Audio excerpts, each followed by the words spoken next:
2026 வரப்போகுது, இன்னும் சோப்பை வச்சு ஃபேஸ் வாஷ் பண்ணிட்டு இருக்கீங்களா? இப்போ உங்களுக்கு கரெக்டான டைம் வந்துருச்சு. Dull face, oily skin, acne இதெல்லாம் போயிடும். ஃபில்டர்ஸை போட்டு இல்லை, ஒரு ப்ராப்பரான ரொட்டீனை உங்கள் லைஃப்பில் போட்டு ஈஸியஸ்ட் 4 ஸ்டெப்ஸ் சொல்கிறேன், நோட் பண்ணிக்கோங்க. Step 1, cleanser. Morning and night ஒரு ஜென்டிலான ஃபேஸ் வாஷ் யூஸ் பண்ணுங்க. திருப்பி சொல்லிட்டேன், சோப் இல்லை. ஆயிலி ஸ்கின்னா ஆயில் கண்ட்ரோல், ட்ரை ஸ்கின்னா ஹைட்ரேஷன். உங்கள் ஸ்கின் டைப்புக்கு ஏற்ற மாதிரி பார்த்து யூஸ் பண்ணுங்க. Step 2, moisturiser. ஈவன் ஆயிலி ஸ்கின்னுக்கு கூட மாய்ஸ்சரைசர் தேவை.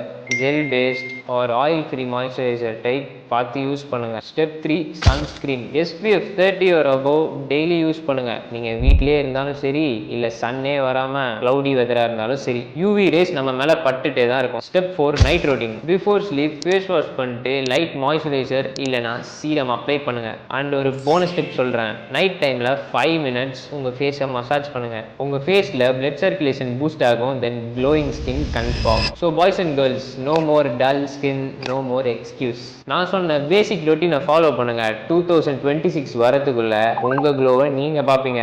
லைக் அண்ட் ஷேர் பண்ணிக்கோங்க. நெக்ஸ்ட் வீடியோவில் என்ன தப்பெல்லாம் பண்ணக்கூடாதுன்னு சொல்கிறேன், அதுக்கு மறக்காமல் ஃபாலோ பண்ணிக்கோங்க.